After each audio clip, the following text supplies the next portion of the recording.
Good morning students. आज हम exercise 1.1 करेंगे। इसमें देखिए, इसमें आपसे पूछा जाता है determine whether each of the following relation are reflexive, symmetric and transitive. सही। तो पहले तो इसका मतलब समझ लीजिए। आपको ना एक सेट ए दिया होगा और उसमें कुछ एलिमेंट्स होंगे। क्लियर। अब वो क्या करेंगे, इन एलिमेंट्स का ऑर्डर पेयर बनाकर आपको एक रिलेशन दे देंगे। अब इस रिलेशन को आपको चेक करना होता है कि ये रिफ्लेक्सिव है, सिमेट्रिक है,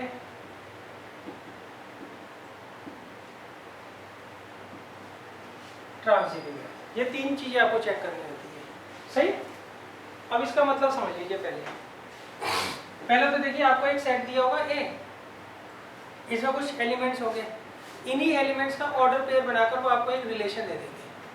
अब इस रिलेशन को आपको क्या करना है, चेक करना है कि वो रिफ्लेक्सिव है, सिमेट्रिक है या फिर ट्रांजिटिव है। क्लियर है।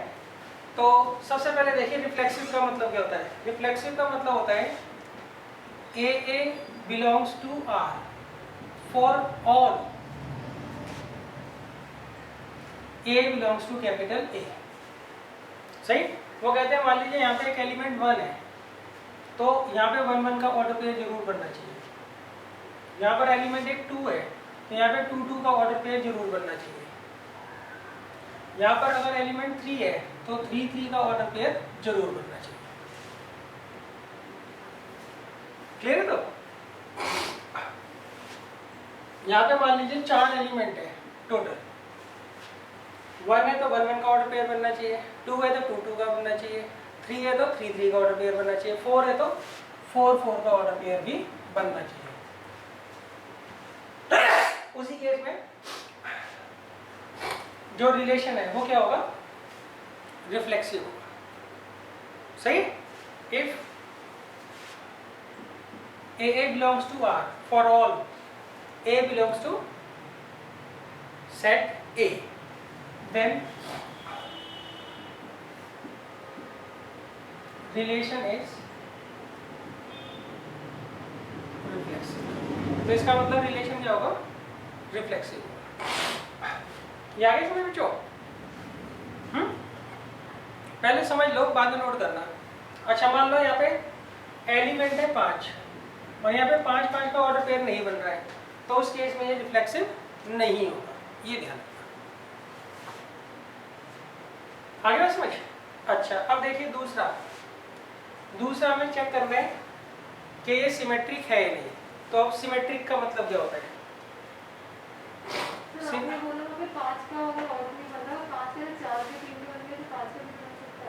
नहीं, ये और ये आपको दिया होता है।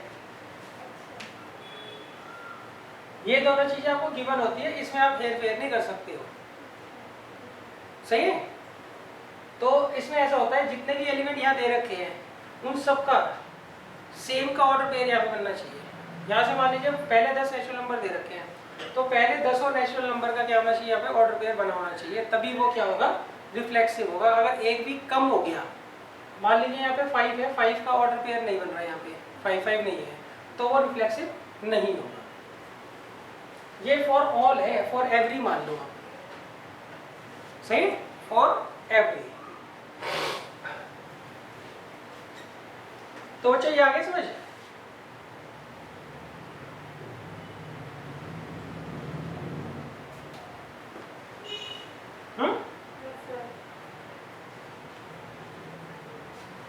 तो मैं क्या करता हूँ, यहाँ फॉर ऑल की जगह फॉर एवरी लिख देता हूँ, वो बेटर वर्ड है।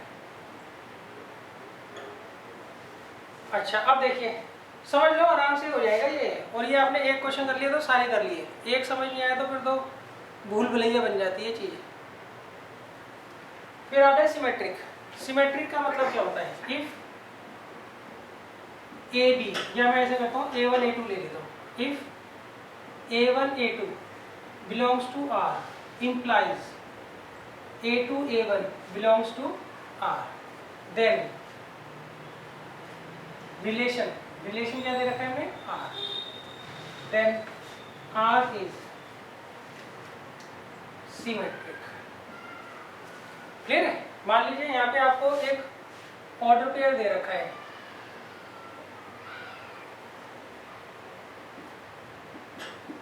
वन टू, तो इसका ऑर्डर पेयर 2 1 भी होना चाहिए इसके अंदर। क्लियर है? अगर आपको यहाँ पे 1 2 दे रखा है तो 2 1 भी इसके अंदर होना चाहिए। तो उस केस में क्या होगा? सिमेट्रिक होगा। क्लियर है? तो अगर ये है तो उसका इनवर्स भी होना चाहिए। इनवर्स मान लो ये 1 2 है तो ये 2 1 है, तो इनवर्स ये एक तरह से उसका सही। तो अगर मान लीजिए यहाँ पे 1 2 दे रखा है तो 2 1 का भी ऑर्डर पेयर यहाँ पर बनना चाहिए। मान लीजिए यहाँ पे 3 2 है तो यहाँ पे 2 3 का भी ऑर्डर पेयर बनना चाहिए, तब जाके क्या होगा? सिमेट्रिक होगा। आगे बात समझ। अब आता है थर्ड में सबसे ज्यादा कंफ्यूजन होती है। If A1 A2 belongs to R and A2 A3 belongs to R implies that A1 A3 belongs to R, then R is transitive। सही? इसका क्या मतलब है? मान लीजिए यहाँ पे जो है 3 2 है और यहाँ पे 2 4 है। सही? 3 2 और 2 4 का ऑर्डर पेयर बन रहा है, तो 3 4 का ऑर्डर पेयर भी यहाँ होना चाहिए। तो उस केस में क्या होगा? ट्रांजिटिव। बोलो। दोबारा समझ लो।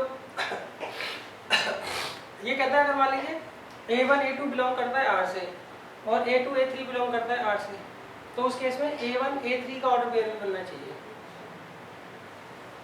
अगर 3 2 और 2 4 का ऑर्डर पेयर बन रहा है तो ये कॉमन एलिमेंट है ना, तो 3 4 का ऑर्डर पेयर भी यहाँ पर बनना चाहिए।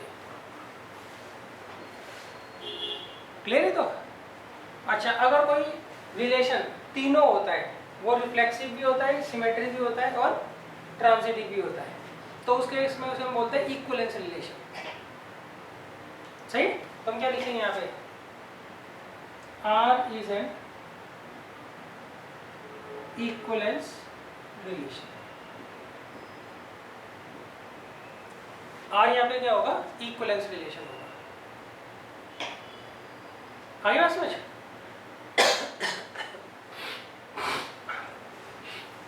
अच्छा, इसमें एक बात ध्यान रखना। मान लीजिए यहाँ पर जो है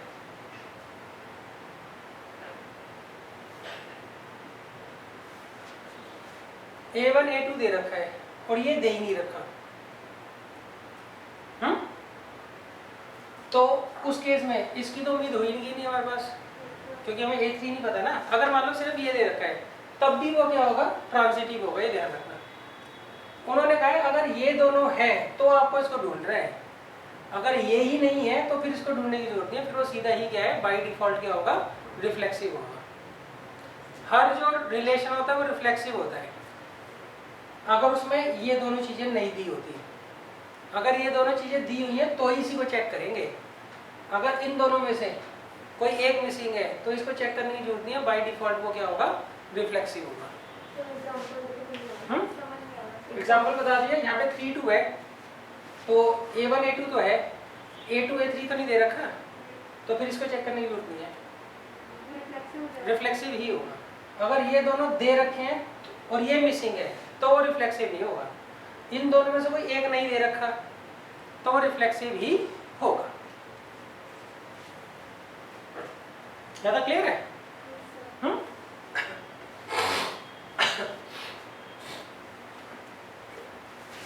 अच्छा, इन दोनों में ना एक चीज लिखने में भूल गया हूँ। यहाँ पे लिखना था फॉर ऑल A1 A2 किससे बिलोंग करना चाहिए? कैपिटल A से। और यहाँ पर A1 A2 A3 तीनों किससे बिलोंग करने चाहिए? कैपिटल A से। क्लियर है? तो ये नोट कर लीजिए आप लोग।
हम्म? अगर कोई फंक्शन तीनों है, वो रिलेशन तीनों है, तो इक्विवेलेंस होगा।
ज़्यादा क्लियर बच्चों?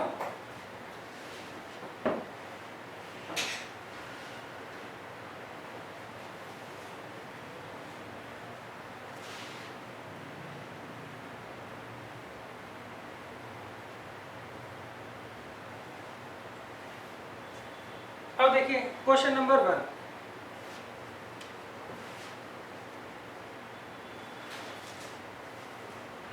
देखिए क्वेश्चन नंबर 1 में उन्होंने क्या कहा है, डिटरमाइन वेदर, वही आपको इसमें 5 पार्ट दे रखे हैं, पांचों में मैं चेक करके बताना है जो रिलेशन आपको गिवन है वो रिफ्लेक्सिव, सिमेट्रिक या ट्रांजिटिव क्या है।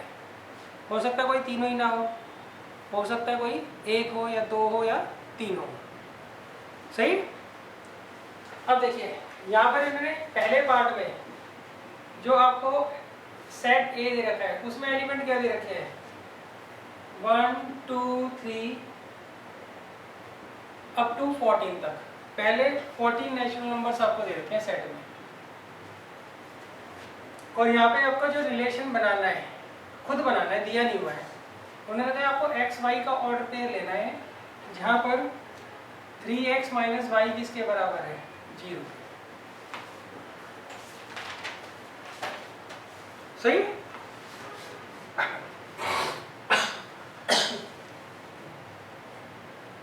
तो देखिए हम रिलेशन बनाते हैं यहाँ पे इन्होंने 3x माइनस वाई किसके बराबर दे रखा है, 0 के। क्लियर है। इसको यूज करके हमें क्या करना है, x और y की वैल्यू निकालनी है और उनका ऑर्डर पेयर बनाकर रिलेशन फॉर्म करना है। तो रिलेशन यहाँ पर हमें खुद बनाना है। सही। तो देखो x और y दोनों की वैल्यू कहाँ से आनी चाहिए, सेट A से आनी चाहिए। क्लियर है। ये उन्होंने लिखा नहीं है मगर ये अंडरस्टूड होता है कि x और y दोनों की वैल्यू कहाँ से आएगी, यहीं से आएगी। तो मैं x को ना पहले 1 लेता हूँ तो y कितना आएगा, 3। x को अगर मैं यहाँ 1 रखता हूँ तो y कितना आएगा, 3। तो 1 3 का ऑर्डर पेयर बन गया, दोनों इसी के अंदर है ना। फिर मैं रखता हूँ 2 x को रखता हूँ 2 तो y कितना आएगा, 6। 2 और 6 दोनों इसी के अंदर है। फिर मैं x को रखता हूँ 3 तो y कितना आएगा, 9। सही, दोनों इसी के अंदर है। फिर मैं x को रखता हूँ 4 तो y कितना आएगा, 12। सही। फिर मैं x को रखता हूँ 5 तो y आएगा 15। तो 15 तो बाहर है ना ये से, तो इसको ऑर्डर पेयर को हम कंसिडर नहीं करेंगे। फिर 6 रखो, 6 पे 18 आ रहा है तो 18 भी बाहर है, तो इसका मतलब इसके बाद कोई भी ऑर्डर पेयर आपका नहीं बनेगा। आगे समझ। तो ये बन गया रिलेशन। ये नॉर्मली दिया होता है मगर उन्होंने कहा कि आप खुद ही बनाओ, तो हमने बना लिया। सही। अब चेक करते हैं। देखो यहाँ पे 1 है तो क्या 1 1 का ऑर्डर पेयर दिख रहा है, यहाँ पे नहीं दिख रहा ना। क्लियर है। यहाँ पे 14 एलिमेंट्स हैं, अगर 14 के 14 एलिमेंट्स का ऑर्डर पेयर बन रहा होता तभी ये क्या होता, रिफ्लेक्सिव होता। क्लियर है। तो पहले में हम क्या लिखेंगे, since 1 1 does not belongs to R। Clear है। बट ये जो एलिमेंट 1 है ये किससे बिलोंग कर रहा है, A से बिलोंग कर रहा है। Therefore R is not reflexive। Clear हो बच्चों? अब आता है दूसरा सिमेट्रिक। सिमेट्रिक में देखिए यहाँ पे 1 3 है, मगर 3 1 नहीं नजर आ रहा है, नहीं आ रहा है ना नजर, तो इसका मतलब ये सिमेट्रिक भी नहीं होगा। तो हम लिखेंगे since 3 1 does not belongs to R, सही, बट 1 3 जो है वो बिलोंग कर रहा है आर से, therefore R is not symmetric. तो इसका मतलब यहाँ पे R जो है वो सिमेट्रिक नहीं है। क्लियर है? अच्छा, अब देखो थर्ड में चलो आप खुद सोचो भाई, थर्ड में ही दिक्कत आती है, इसलिए मैं कह रहा हूँ थर्ड आप खुद ही सोचो। बन रहे? पहले तो आप इसका ऑर्डर पेयर ढूंढो, तो ऐसा कोई ऑर्डर पेयर बन रहा है आपका? A1 A2 और A2 A3 वाला ऑर्डर पेयर बन रहा है? अगर नहीं बन रहा होगा तो ट्रांजिटिव होगा, अगर बन रहा है तो चेक करेंगे कि A1 A3 आ रहा है कि नहीं आ रहा है। इसका ऑर्डर पेयर बन रहा है? पहले तो ये ढूंढ लो। बन रहा है, देखो 1 3 और 3 9। हाँ वही कह रहा हूँ, ऑर्डर पेयर तो बन रहा है ना।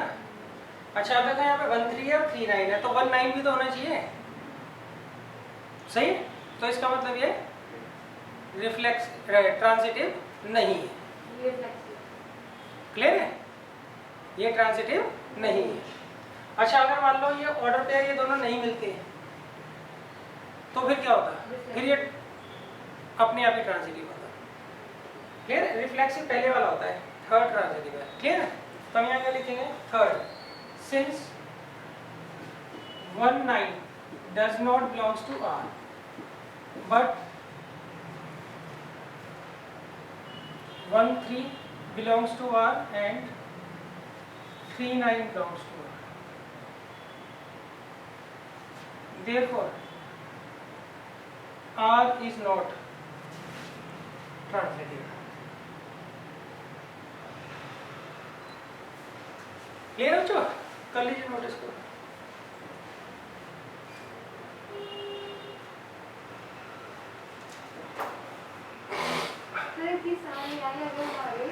दोनों को ऑर्डर बन रहे हैं पर हमारा A1 A3 नहीं आ रहा, तो फिर कौन सी इसमें आएगा? नहीं आ रहा ना, तो ट्रांजिटिव नहीं है। ट्रांजिटिव नहीं है।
चलो अब देखिए सेकंड है,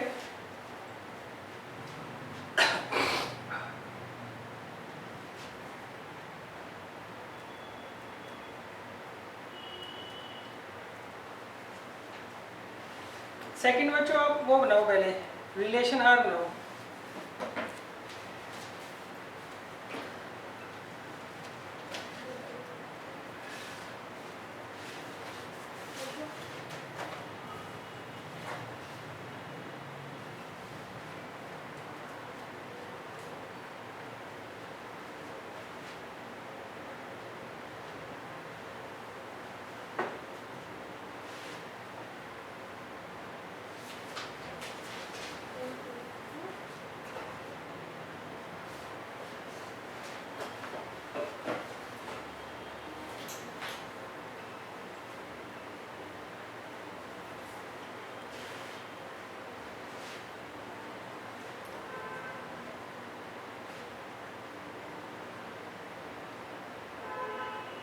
देखो सेकंड पार्ट में मैंने क्या कहा है, यहाँ पे मैंने कहा है relation R in the set N of natural numbers defined as, जो हमें सेट ए दे रखा था ना पहले, उस ए को हमें क्या करना है, नेचुरल नंबर लेना है। यहाँ तक क्लियर है?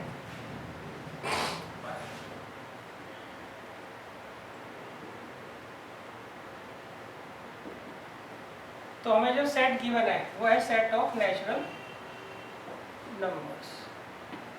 अच्छा, अब जो रिलेशन हमें बनाना है उसमें ऑर्डर पेयर किसका बनेगा बच्चों, x और y का, और वो इस तरीके से बनेगा ताकि y जो है वो किसके बराबर होगा, x + 5 के बराबर होगा, और x जो है वो क्या होगा, <4 होगा।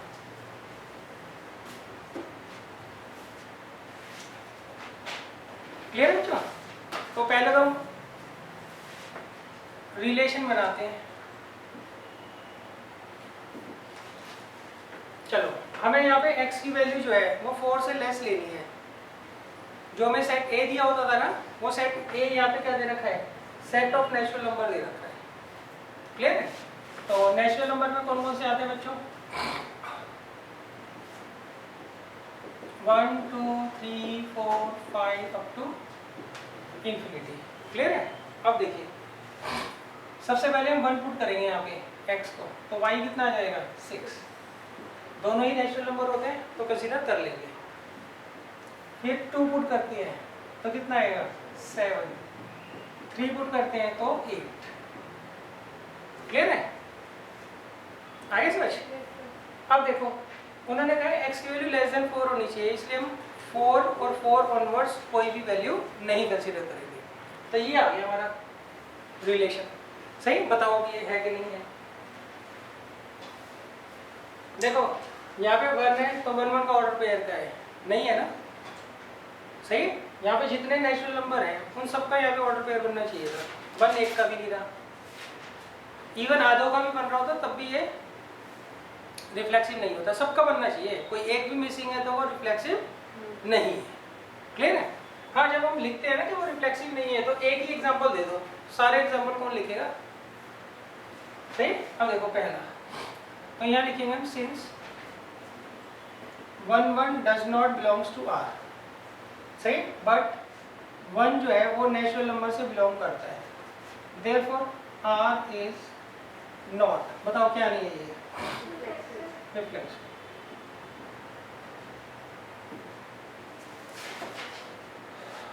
अच्छा, अब देखिए दूसरा। सही है? सिमेट्रिक में क्या होता है, यहाँ पे देखिए 1 6 है तो 6 1 का होना चाहिए था ना ऑर्डर पेयर, तो हम यहाँ क्या लिखेंगे, सिंस। अच्छा, एक बात ध्यान रखना, जरूरी नहीं आप इसी तरीके से लैंग्वेज लिख कर आए। सही है? आपकी लैंग्वेज चेंज भी हो सकती है। क्लियर है? मैं तो वो लैंग्वेज लिखवा रहा हूँ जो सबसे सिंपल है। क्लियर है? अच्छा, हम क्या लिखेंगे, since 6 1 does not belongs to R but 1 6 belongs to R। भाई 1 6 तो बिलोंग कर रहा है, 6 1 नहीं कर रहा, therefore R is not symmetric. आगे समझ? अब आते हैं भाई सबसे खतरनाक, ट्रांजिटिव में। इसमें ढूंढो भाई A1 A2 का ऑर्डर पेयर और A2 A3 का ऑर्डर पेयर मिल रहा है आपको?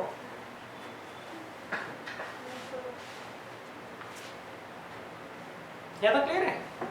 नहीं मिल रहा है ना, तो ये बाय डिफॉल्ट क्या होगा? ट्रांजिटिव होगा। अगर ये मिलता तो चेक करते हैं, उसमें उन्होंने लिखा होता है अगर इफ ये दोनों हैं तो ही चेक करना है, अगर ये दो नहीं है तो फिर चेक करने का मतलब होता ही नहीं। आगे बात समझ? तो इसमें हम क्या लिखेंगे? Since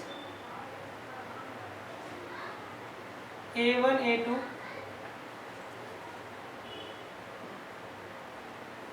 and A2 A3 both does not belongs to R, therefore R is transitive. भाई ये दोनों कहाँ बिलोंग कर रहे हैं? कर ही नहीं रहे। क्लियर है? अब आप कहोगे जी यहाँ पे तो आपने एग्जैक्ट वैल्यू लिखी है, यहाँ नहीं लिखी। यहाँ पे पता भी कहाँ है कि ये A1 A2 है या ये A1 A2 है या ये A1 A2 है, हमें भी कहाँ पता है। इसलिए मैंने क्या किया, सिंपल लिख दिया कि भाई इन दोनों का पेयर मिल ही नहीं रहा हमें आर में, इन दोनों का ऑर्डर पेयर आर में मिल ही नहीं रहा, इसलिए ट्रांजिटिव है। अगर मिलता तो हम चेक करते हैं।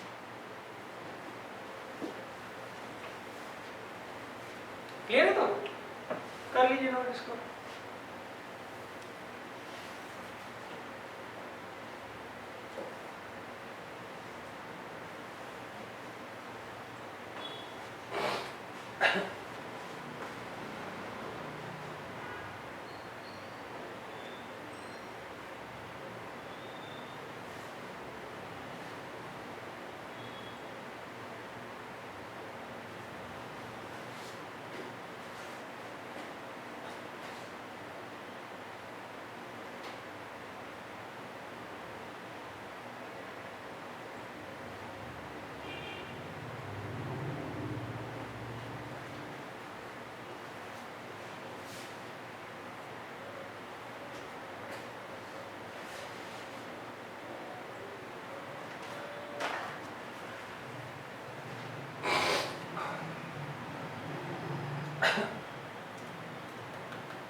अच्छा, थर्ड का बच्चों आप ऑर्डर पेयर बनाइए फटाफट।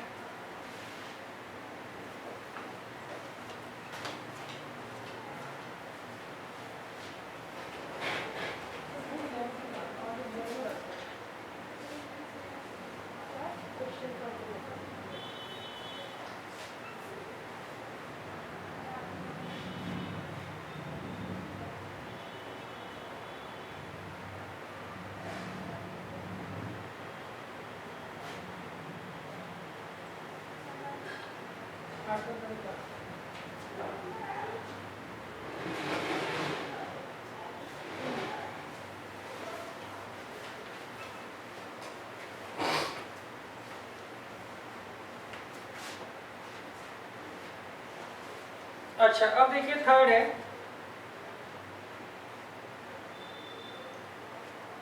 इसमें लगा है relation R in the set A. आपको सेट ए दे रखा है 1 2 3 4 5 एंड 6, ये 6 आपको एलिमेंट दे रखे हैं और हमें जो रिलेशन डिफाइन करना है उसमें हमें एक्स वाई का ऑर्डर दे रखा है और यहाँ पे उन्होंने कहा y is divisible by x, y जो है वो x से क्या होगा, डिविजिबल होगा। सही है? तो अब देखिए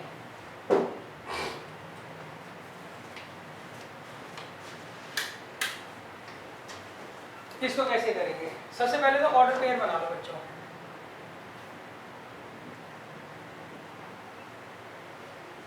देखिए इन्होंने ये वाला जो नंबर है इससे डिविजिबल होना चाहिए, तो 1 किससे डिविजिबल होता है? 1 से डिविजिबल होता है, तो 1 बाकी किसी से तो डिविजिबल है नहीं। अब मैं चेक करता हूँ 2 किससे डिविजिबल है। 2 किससे डिविजिबल होता है? 1 से, सही है। और 2 किससे डिविजिबल होता है?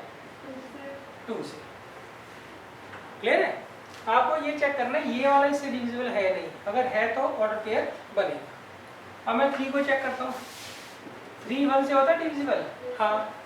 3 2 से होता है? नहीं होता। 3 3 से तो होता है, तो उनका ऑर्डर पेयर बन जाएगा। सही। अब आप आ जाओ 4 1 से होता है डिविजिबल? यस। 4 2 से होता है डिविजिबल? यस। 4 3 से होता है डिविजिबल? नहीं। 4 4 से होता है? यस। सही है। यहाँ पर हमें नंबर लिखना है, इसके आगे वो नंबर लिखना है जिससे डिविजिबल है, अगर नहीं है तो छोड़ दो। अब आ जाओ 5 पर। 5 1 से तो डिवाइड हो जाता है, और इसके अलावा 5 किससे डिवाइड होगा? 5 से। 6 1 से होगा, 2 से, अब ऐसे लिख देता हूँ, सही है। 3 से और 6 से। अब मैंने सीधा लिख दिया। आएगा समझ? हाँ जी। अब बेटा ये देख कर बताओ आप, क्या ये रिफ्लेक्सिव है? है। 1 का 1 1, 2 का 2 2, 3 का 3 3, 4 का 4 4, 5 का 5 5, 6 का 6 6। क्लियर है? एक भी मिसिंग होता तो छोड़ देते। तो हम लिखेंगे सिंस। अच्छा, इसमें आप ऐसे भी लिख सकते हो, since a belongs to R for every a belongs to capital A set. सही, डेफिनेशन लिख दी हमने। Therefore R is reflexive. सही। चलो, आपको दिक्कत आ रही है, ये बड़ा कॉम्प्लेक्स सा लिख दिया आपने, हम तो एग्जांपल देके लिखेंगे। सही। तो फिर आप ऐसे लिखोगे, since 1 1 2 2 3 3 4 4 5 5 and 6 6 belongs to R.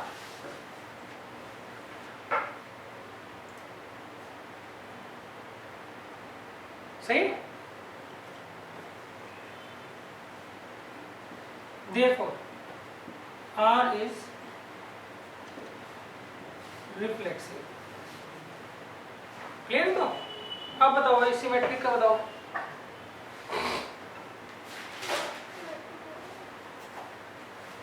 देखो सिमेट्रिक नहीं है ये, यहाँ 1 2 है तो 2 1 नजर आ रहा है कहीं?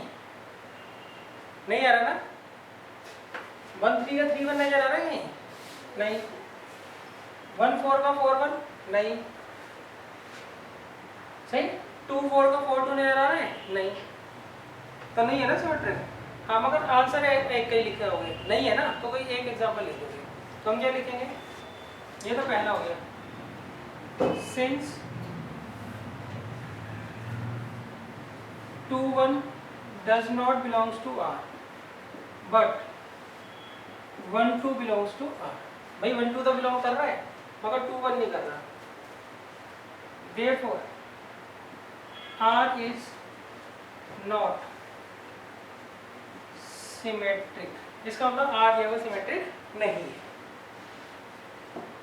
सही। अब आप आ जाओ थर्ड पे। थर्ड में बच्चों बताओ। अच्छा, इसमें एक चीज ध्यान रखना, A1 A2 A2 A3, इनमें ना कोई से 2 एलिमेंट सेम हो सकते हैं। इनमें कोई से 2 एलिमेंट क्या हो सकते हैं? सेम हो सकते हैं। क्लियर है? आ गया समझ? तो बताओ बच्चों, देखो 1 1 1 2 का 1 2 है नहीं, पर बताओ 1 2 तो है।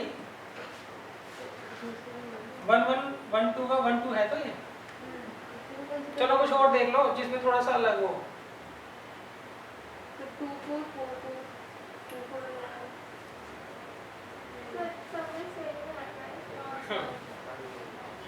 देखो अब आप ऐसे ले लो 1 4 और 4 4 का। 1 4 आएगा। हाँ 1 4 ये भी बिलोंग कर रहा है। कोई भी एक आंसर लिखना पड़ेगा आपको, सारे तो लिखने से रहे, कोई एक आपको लिख कर आना है। हाँ क्लियर है? बताओ, पहले इतना नोट कर लो फिर लिखवाता हूँ।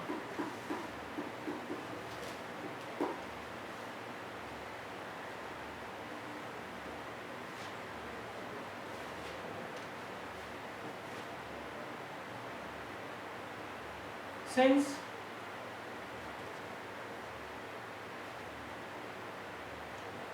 one four belongs to R and 4 4 belongs to R, implies 1 4 belongs to R. Therefore, R is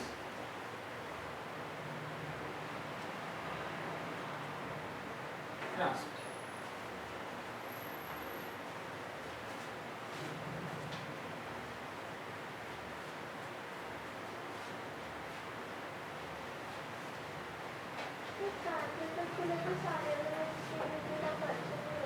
नहीं सब ठीक है।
आगे समझ, इसमें ना सबकी कंपल्शन नहीं होती है, ध्यान रखना आपको।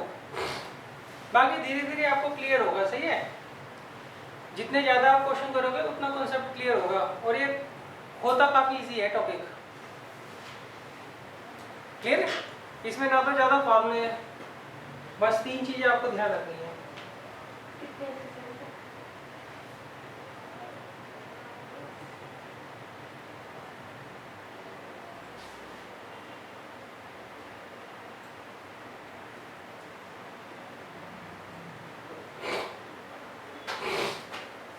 चलो अब देखो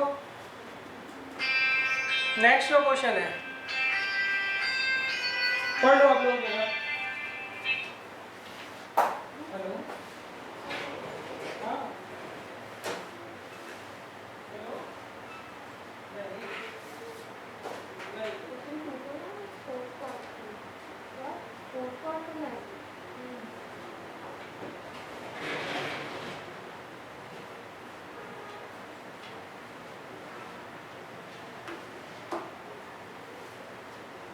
अब देखिए ये थोड़ा क्वेश्चन ना अलग सा है। इसमें आपको न्यूमेरिकल नंबर आप नहीं यूज कर सकते इसमें। क्यों? अगर न्यूमेरिकल नंबर के अकॉर्डिंग डिफाइन करोगे ना तो बहुत लंबा हो जाएगा ये।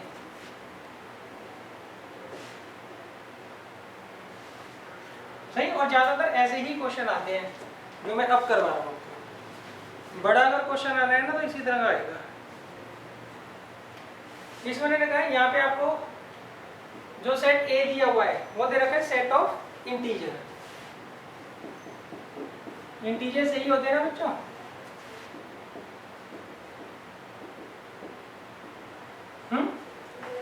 और यहाँ पे जो रिलेशन हमें दे रखा है उसमें हमें ऑर्डर पेयर लेने हैं एक्स वाई के, और वो इस तरीके से लेने हैं ताकि एक्स माइनस वाई जो है वो इंटीजर हो।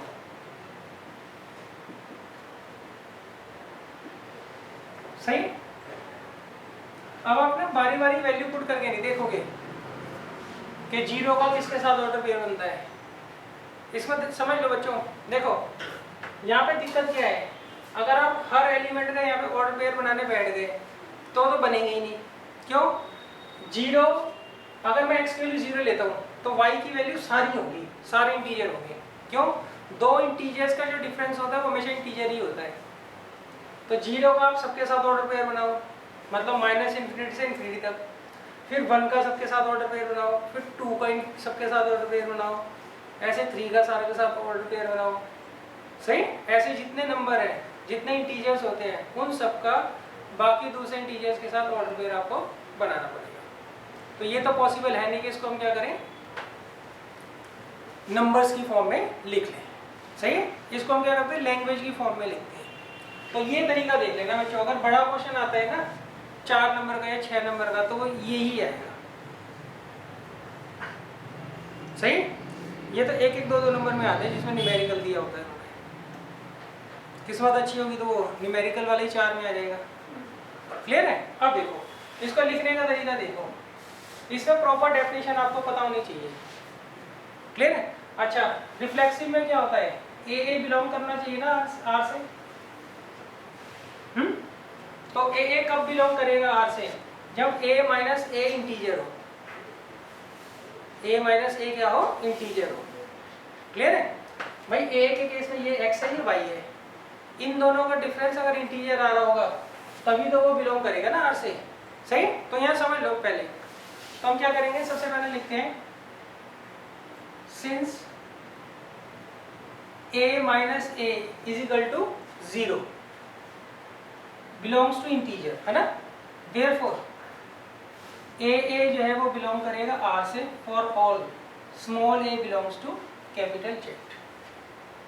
देखो हमें ये चेक करना होता है तो इनका डिफरेंस करके देख लो, 0 आ रहा है, 0 इंटीजर ही होता है, तो इसका मतलब ए जो है वो बिलोंग कर रहा है आर से for all small a belongs to integer. That implies R क्या होगा बताओ, रिफ्लेक्स। आई बात समझ? क्लियर है? अच्छा अब देखिए दूसरे में हमें चेक करना है कि ये सिमेट्रिक है या नहीं।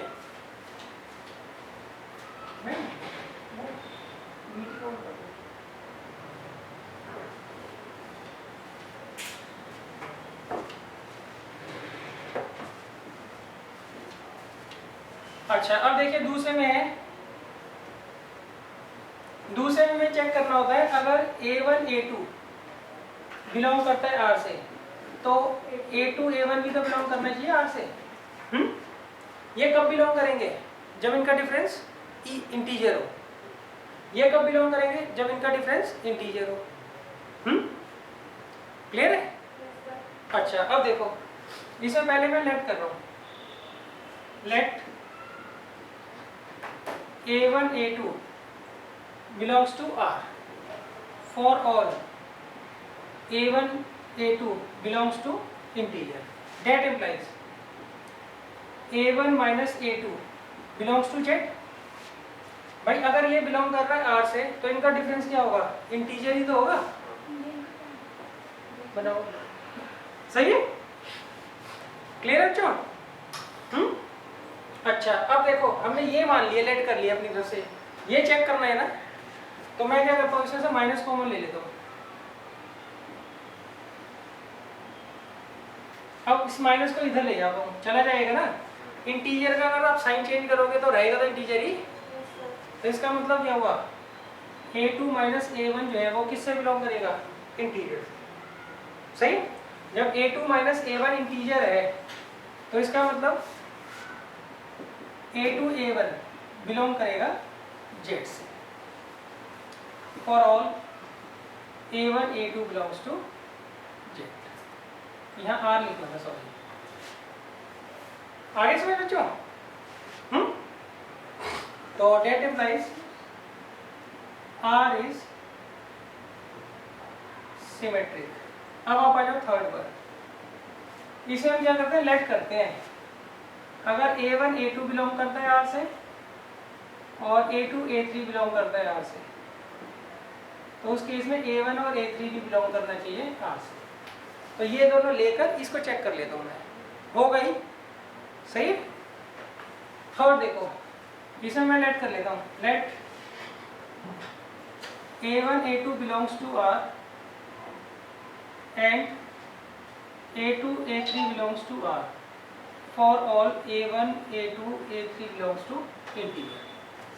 तो अब देखिए यहाँ पर क्या आएगा, A1 माइनस A2 क्या होना चाहिए, इंटीजर होना चाहिए, और यहाँ पर क्या होना चाहिए, A2 माइनस A3 वो इंटीजर होना चाहिए। क्लियर है। अब मैं इनको ऐड करता हूँ, दो इंटीजर्स को अगर मैं जोड़ूंगा तो उनका सम जो होगा वो भी तो इंटीजर ही आएगा। तो इनको मैंने ऐड कर लिया, that implies A1 minus A2 plus A2 minus A3 belongs to Z। ये इससे कर दिया, तो A1 minus A3 belongs to Z।